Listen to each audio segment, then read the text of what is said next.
Hello, and welcome to the 54th edition of the Tiger Highline Online.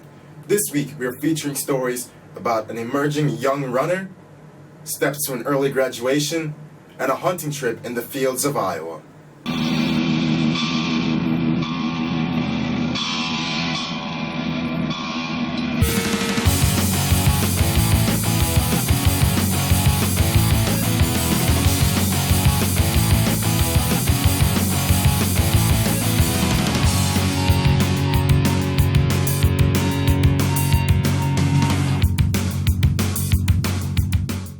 Though most have hung up bats and gloves for fall sports, one CF senior has continued his quest for reaching the big game by continuing to polish his skills. Trey Bronner and Jackson Skiles have the story. For some athletes, the end of the season is all that it is. But for Brady Corson, ball never stops. From Iowa to Arizona to Minnesota, traveling is just part of the game. Jackson and I met with Brady to discuss his future in baseball. All right, well, I'm Brady Corson. I'm a left-handed pitcher for the Iowa Select Red for Perfect Game. I just played in the Evo Shield National Championship for baseball down in Phoenix, and it was an awesome experience, and it was awesome. We were wondering how you manage your time with travel and school and football and all that. I try to go into my teachers, and they usually, I ask for homework, and sometimes they have it, sometimes they don't. Or, the big thing is we try to make time to do homework as a team, or we try to help each other out, What are you looking to improve this fall and this winter with baseball? Well, mainly I'm going to try to get in the weight room. Try to get bigger, faster, stronger. We all want to do that, right? Yeah. I'm going to try to get in some kind of baseball facility if we can find one, so we can I can work on my pitching and then also work on my hitting too. So, if you had any tips for any baseball players out there, anybody who's on a traveling team for any sport, what would you advise them to do? well, I would tell them. You want to get in front of college recruiters and other schools and stuff like that, but it's also experience too. When high school comes around, you get to go play these other teams in your conference, and you see the kids that you play with on this fall league, and you just know them, and it's awesome. It's an awesome experience. With just under a year left of high school baseball, Brady continues to make the most out of it on and off the field. This has been Trey Bronner And Jackson Skiles. reporting for the Tiger Highline. The Marcusson Invite was a resounding success for the women's swim team on Saturday, October the 4th. The Tigers topped 10 other teams, and yearbook staffer Logan Cole was there with his camera to capture the winning strokes.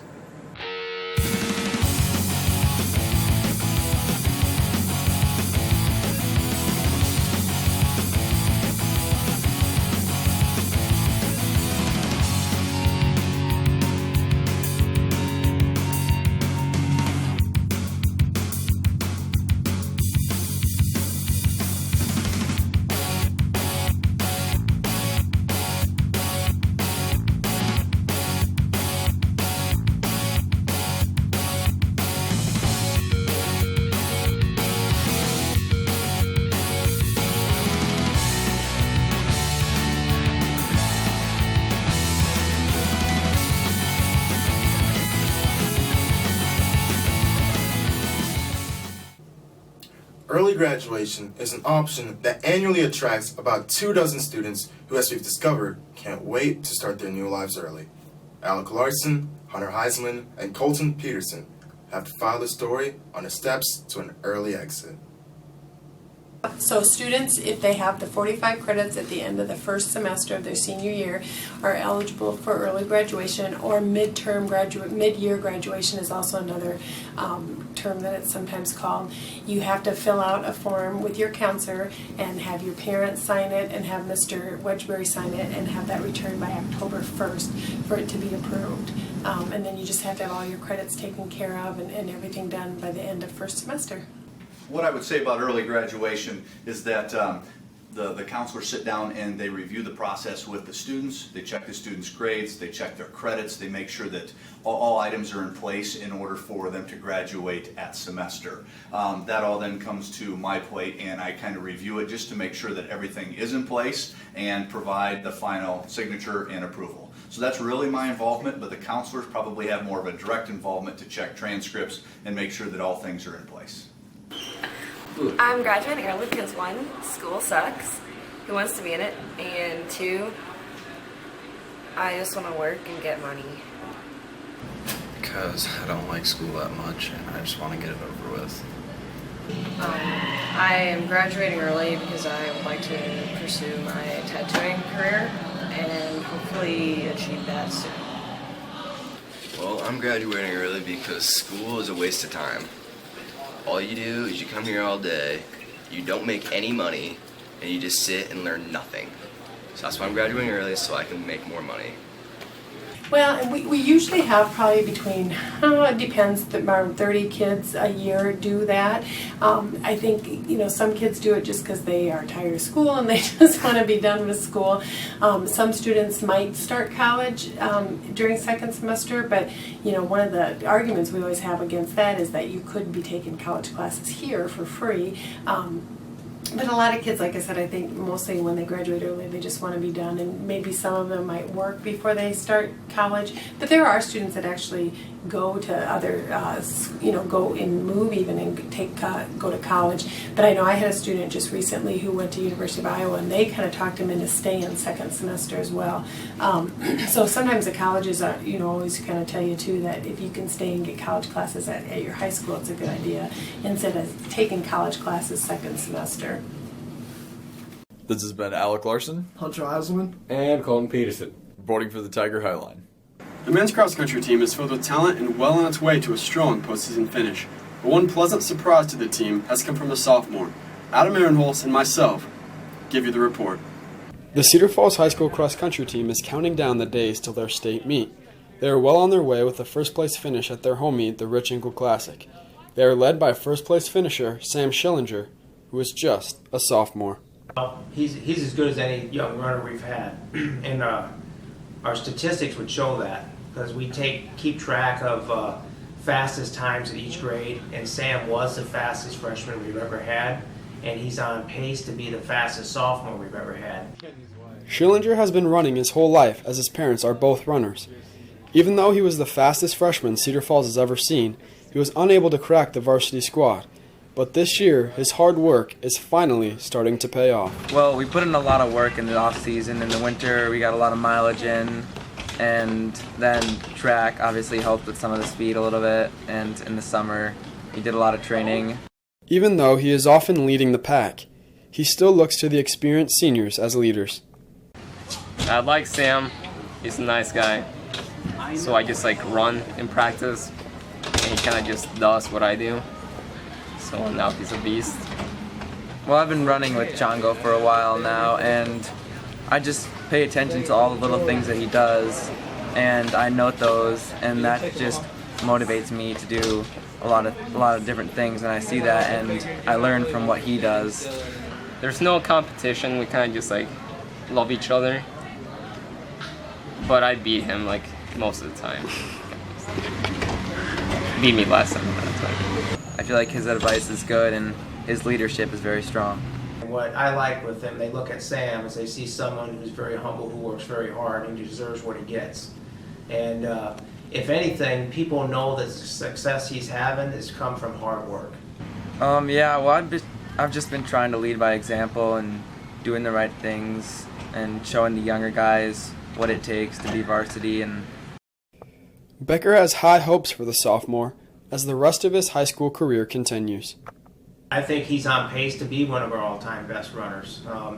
And number one, he has the ability and the talent, but number two, he has the work ethic that's needed to be good. And he's not afraid to put in the effort and the time.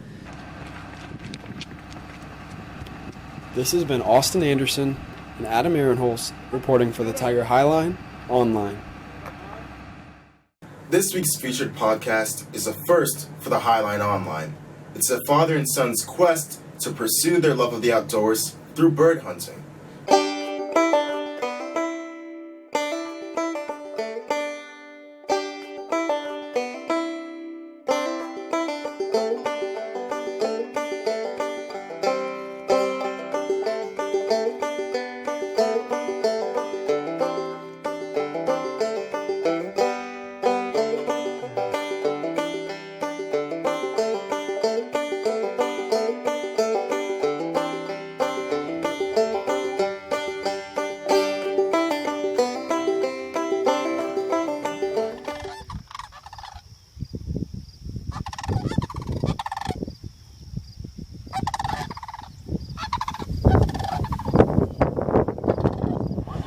So right now we're headed up north in northern Iowa, and we're gonna do some dove hunting tonight, right? Yep.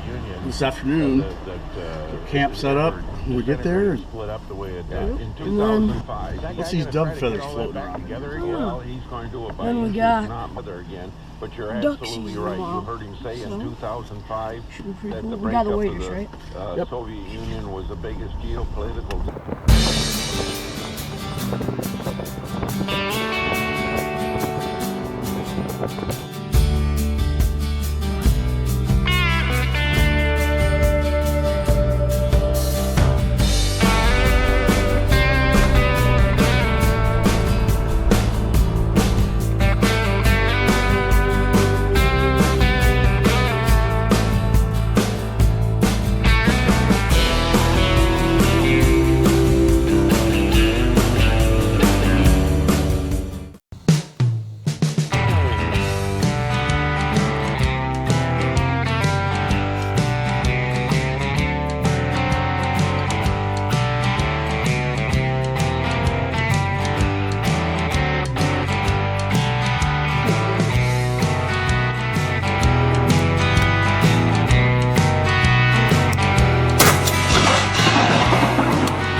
So right now we're getting ready to go leave to the duck pond.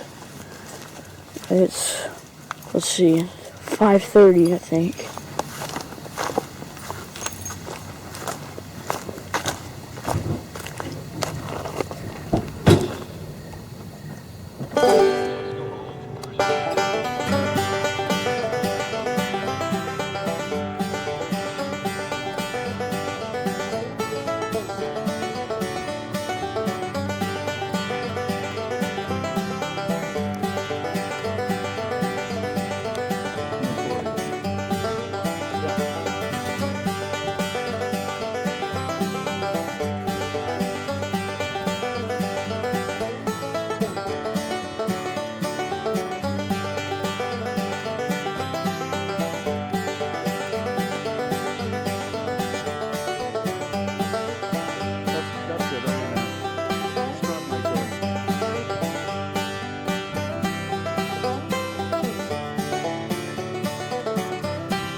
Next up, check out my podcast, where I give my NFL power rankings and give my World Series prediction.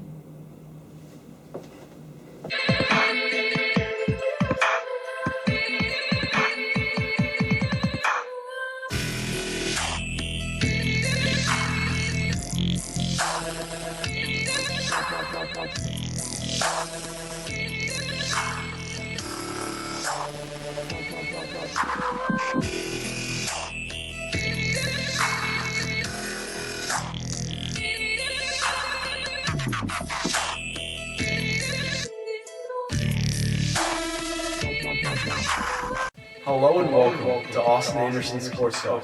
For today in the NFL, there are no more undefeated teams. The Browns came back from down 25, and of course the 49ers spoiled the Alex Smith reunion. But first, let's talk NFL power rankings. Coming in at number 5, the Philadelphia Eagles are starting at 4-1. Now that's a pretty good record, but don't be fooled. This team is going to go 500 down the stretch. And their division rival, the Dallas Cowboys, coming at number 4. With only one loss and DeMarco Murray on pace to break the NFL single-season rushing record, this team has exceeded expectations. But they face their toughest test yet, going to Seattle and facing the Seahawks. And at number 3, the Denver Broncos, led by Peyton Manning, who is just six touchdown passes away from passing Brett Favre as the NFL's all-time leading touchdown thrower. Statistically, and in the regular season, Manning is the greatest quarterback of all time. Second is the Super Bowl champion Seattle Seahawks, who are simply doing what they do, leading the league in rushing and leading the league in fewest rush yards allowed on defense. And at number 1, that leaves just the one team. The San Diego Chargers are the top team in Austin Anderson's power rankings. Now with Phillip Rivers leading the charge, he has the highest quarterback rating in the entire NFL. And the Bolts just blanked the New York Jets in New York. Moving on to Major League Baseball in the playoffs, the ALCS pits two unlikely, improbable teams matched up together with the Kansas City Royals and the Baltimore Orioles. Now, when you combine the lineups of the Orioles and the Royals, they only had one player, Lorenzo Cain, from the Royals, to hit over 300. And Cain hit 301. And both teams have very solid rotations. Now, the Royals haven't been to the playoffs since they won it all nearly 30 years ago in 1985. Now, the Baltimore Orioles are also battling adversity, with some of their best players not even playing. And the genius logic behind my pick is simply, why not? The Kansas City Royals advanced to the World Series in a 6-game series win over the Baltimore Orioles. And in the NLCS, it's the Giants who beat the Nationals against the Cardinals, who beat Clayton Kershaw twice. Now, these teams have represented the National League in the World Series each of the last 4 years, and it'll be 5 after this series. The Giants have won it in 2010, 12, and potentially 14. So once again, my genius, very thought-out logic is the Giants win in even years. So 2014, I've never been good at math, but is even. So the San Francisco Giants advance in 7 games over the St. Louis Cardinals to face the Kansas City Royals in the World Series. In that World Series, the Kansas City Royals win in 7 games, and in absolutely the most improbable storyline that baseball could have thought up this year, the Kansas City Royals are 2014 World Series champions. Alright folks, that's it. I appreciate you tuning in, I appreciate you watching, and I'll leave you with this. 10% of life is what happens to you, and 90% is how you react to it.